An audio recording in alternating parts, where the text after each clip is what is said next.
Welcome to Uncaged. Today we're speaking with James Yates. James is the Chief Risk Officer for Shard Capital. And so we're going to be talking about literally the lovely world of enterprise risk and financial risk and really all of the key areas that we're seeing a beacon of light being shown on right now as people are assessing kind of bank health and all of these lovely things.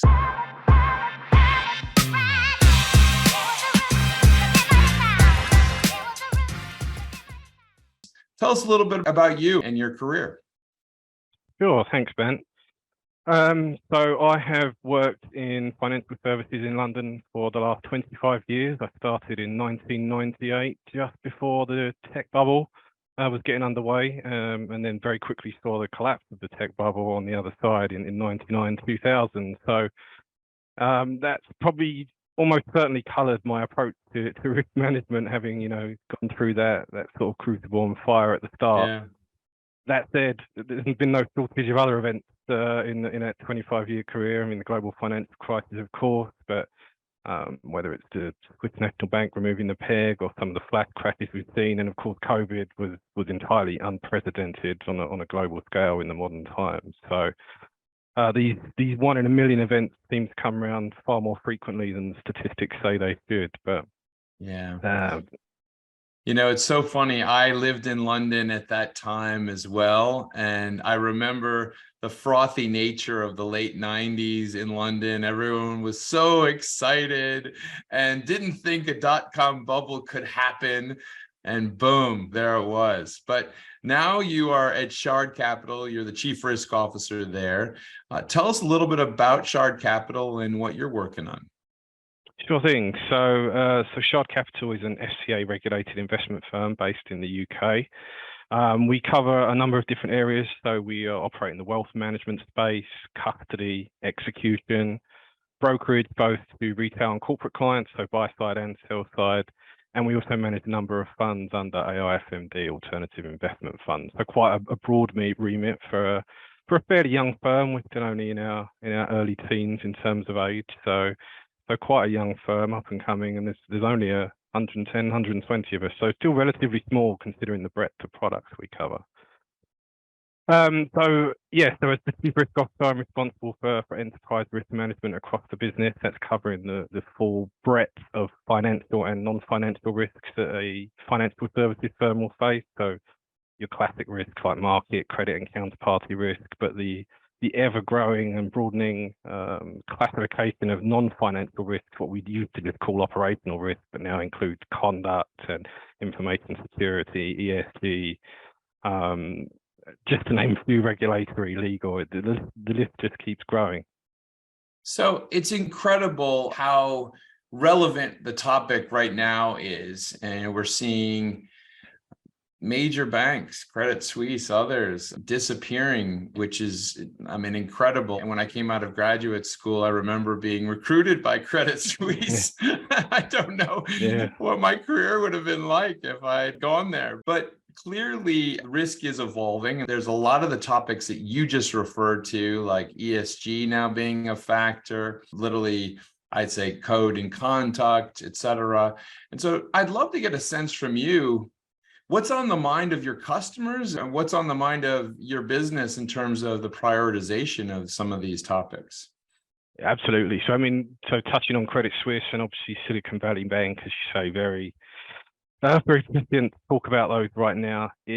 We're in unprecedented waters, really, for my career anyway. So starting in the late 90s, I've never known dealing with inflation in the Western world. So you're looking at banks like Silicon Valley and even an old hand like Credit Suisse, and it seems that people have got too comfortable with the risk models and the easy money that's been flowing since the global financial crisis, and a lot of those models are starting to break. And what we're seeing is, rather than making the right decisions, we're seeing some wrong decisions being made on that front in terms of people adjusting their models or being happy to move the bar higher. Okay, that's gone red. Let's move the goalposts, as it were. And so as a result, you're then seeing people taking on far more risk than they should be. So that ties into so many areas of risk. I mean, it's a conduct and governance issue at its core, right? If you're going to put a risk framework in place, if you're going to define your risk appetite, if you're going to spend all this money building these very complex quantitative models to tell you how much risk you have at any point in time, to then just ignore those traffic lights when the situation moves into uncharted waters, which is essentially where we are for any kind of modern modeling techniques right now, is just crazy. And you do end up with the situations we've seen recently with failures. So it's sad to see it again, but it's not like, again, only a 25-year career for me, but we've seen enough instances of poor risk management and poor governance leading to failures at institutions. So we obviously still have a way to go before we've fully embedded risk-based decision making. I do find it fascinating. I mean, I think of how so many companies operate where they look at risk, they know that it's important. The chief risk officer comes in and highlights a couple of concerns, and it's a real battle for executive teams sometimes because they want to make moves, they want to grow their businesses, but they need to kind of keep that risk in mind. But I think that what lately has happened with things like the Silicon Valley Bank, et cetera, is, once something bad actually does happen, suddenly everyone's like, well, where were the risk management systems? Where was the enterprise system? And so it becomes really, really critical all of a sudden. But let me change gears a little bit here and ask you, James, you've had an amazing career. You've been at a variety of institutions, but clearly playing a big role across the board in risk. And I'd just be curious, I always kind of try to get a sense of how does someone gravitate into an area, and how is that your passion, and how does it get you up in the morning? Yeah, sure. So I've always had a passion for the quantitative side of things. So maths was my chosen subject rather than English. I've always been better putting numbers around spreadsheets than writing long lists of prose in Word. So I was always going to go into a quantitative discipline. I think Wall Street, the movie, it's a cheesy cliche for people in my generation, but having seen that in my teens was, that's what I want to do. And that's how I got into front office trading. I started out as a runner at a small brokerage out where I was, and worked my way up, and that's where I learned to manage the market, credit, and counterparty side, and then adding on the operational risk and non-financial risk side later on. So the reason I'm still doing it 25 years later, I do find it very interesting. The nature of risk management means that you're plugged in everywhere across the business. So you're dealing with everything from your classic market risk, so VAR models and looking at the markets, but you're also talking to health and safety representatives and legal and regulatory representatives. So it's trying to put together ultimately this enterprise-wide holistic model within which you can look at this type of risk and that type of risk and draw some kind of comparison to understand the relationship between them. And I like nothing more than having access to that vast amount of data and being able to plug it in and not only answer questions, but pose questions we didn't know to ask beforehand, and then ultimately, try to find those answers as well. And I think working in a young business, that's the great thing, that you can take all this information that you're being given by the subject matter experts within the risk framework and take that back to them and say that you thought this was a problem, but based on the way you've assessed it, this is fine, but you haven't even considered this thing over here out on the periphery, that if this were to occur, this is a real risk, and you can provide valuable insights. And I think to your point a minute ago, talking about whenever anything goes wrong, where are the risk managers? It's you do need to balance risk management with commercial upside. But I think if you're doing risk management right, while risk management will always be about negating downside events, it's also about identifying opportunities and seeing what might be a potential negative that you can mitigate, gives you an edge potentially over a competitor or a way into a new market. So it's not all downside, and I think you get it right like that, it gives you're much more likely to get the buy-in from across the business when they see it's not just me ticking a box because a regulator says so or the risk officer says so. It's actually adding value to me. It's helping me understand my business to drive the revenues and ultimately that bottom line return. Yeah, and certainly that's key in these new important spaces. And we hear everyone talking about sustainability these days. How are you going to make your business part of the solution, not part of the problem? How do you make sure that ESG goals are hit and maintained and managed? Tell me a little bit about that space and how that's playing into risk these days. It's a massive challenge. I think if you believe the science, and I do, that it's, the most pressing challenge of our time, the environmental side, but also very close behind the social and the governance pieces. So really, it's the job of firms like ours that can direct capital and have an impact on ESG outcomes to really make sure we're doing it and doing it right. But in the rush to be ESG compliant or offer ESG products, we're already seeing firms being fined on both sides of the pond. The SEC have handed out fines, and we've seen fines from the Advertising Agency, Standards Agency in the UK, on firms for greenwashing and things like that. So although there's this rush to try to drive capital in the right direction to meet these ESG goals, whether it's sustainability or any of the UN principles and guidance with regards to ESG, it's clear that we still don't understand it. And, it's not really surprising when you're talking about just the environment. I mean, we can't even really that accurately predict the weather still. So to understand micro and macro scales and the cycles of what's happening is challenging, and then being able to direct money towards it. It will happen over time. I think the younger generation are so much more aware of the need to be more compliant and are asking for those products and demanding those products. That over time, money will naturally flow to more ESG compliant firms anyway.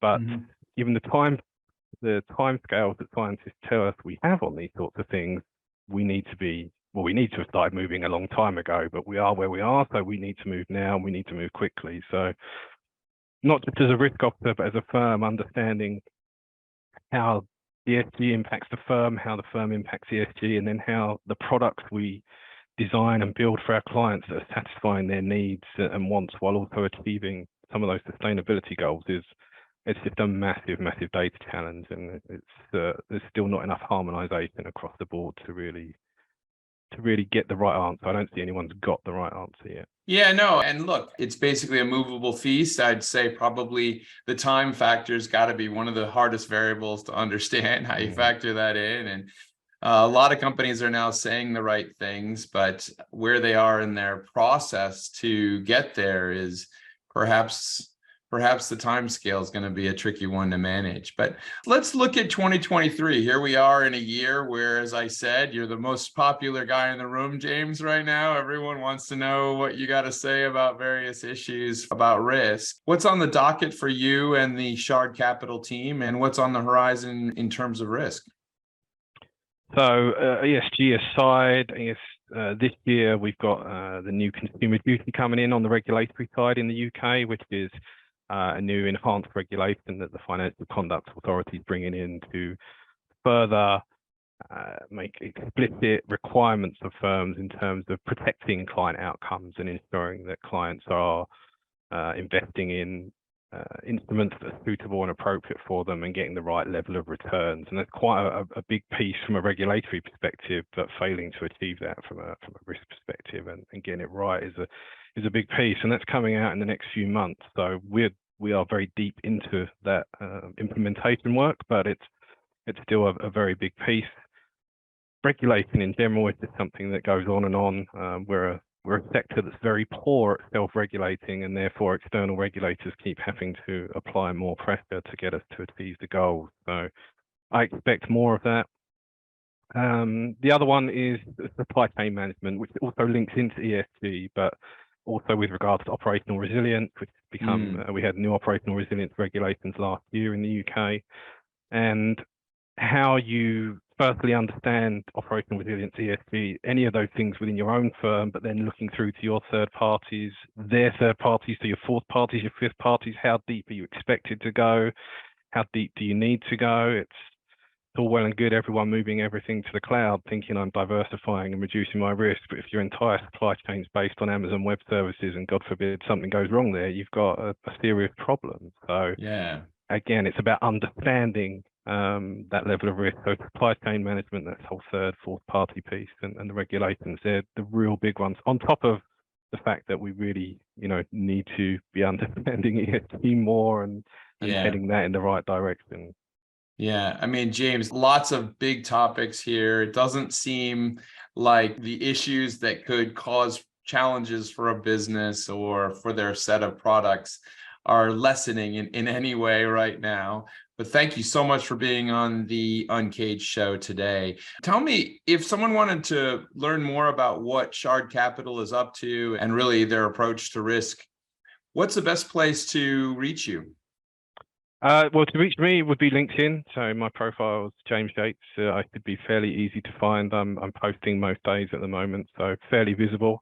Shard Capital, you can find at www.shardcapital.com. I'm also on Twitter sporadically, but yeah, LinkedIn's the place to find me if you want to hear what I have to say about risk management.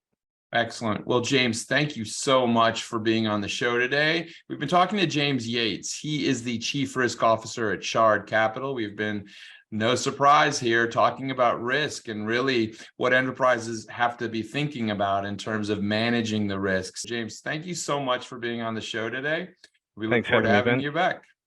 Brilliant. Thank you very much. Cheers. Cheers.